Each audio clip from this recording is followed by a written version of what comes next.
سلام، وقت شما بخیر. به مجموعه خبری امروز از اداره تحقیقاتی و نشراتی روز خوش آمدید. در آغاز سرخط خبرها: اشتراک ارتش فرهنگی افغانستان در مسکو در برنامه زیر عنوان همه بیرق‌ها، دیدار سرقنسول افغانستان در مشهد با مدیر کل اداره اتباع و مهاجرین خارجی خراسان رضوی ایران و گفتگوی وزیران خارجه ایران و قطر. امروز یکشنبه 19 ماه دلو سال 1404 خورشیدی در ادامه مشروع خبرها: فضل هادی حمزه ارتش فرهنگی افغانستان در مسکو در برنامه علمی زیر عنوان همه بیرق‌ها که در پنتون دوستی مردم روسیه برگزار شده بود اشتراک کرد.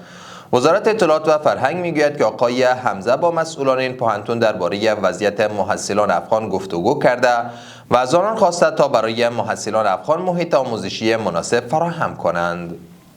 مولوی نور محمد متوکل سرقنسول افغانستان در مشهد با جعفر سیدآبادی مدیر کل اداره اتباع و مهاجرین خارجی خراسان رضوی ایران دیدار کرد.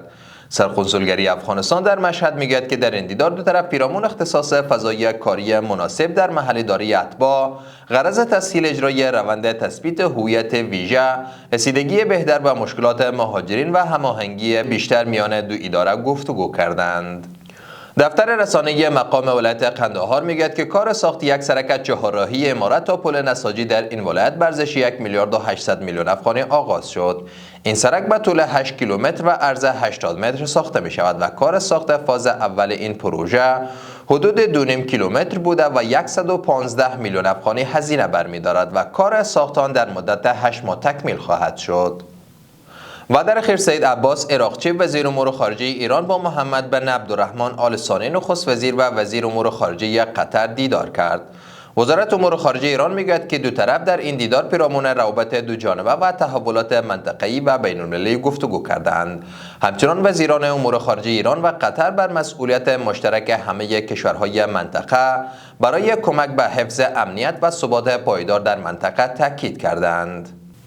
جهان سپاس از توجه و همراهیتان. برای تازه‌ترین های افغانستان، منطقه و جهان سری بزنید به صفحات اجتماعی ما در تلگرام، واتساپ و اکس.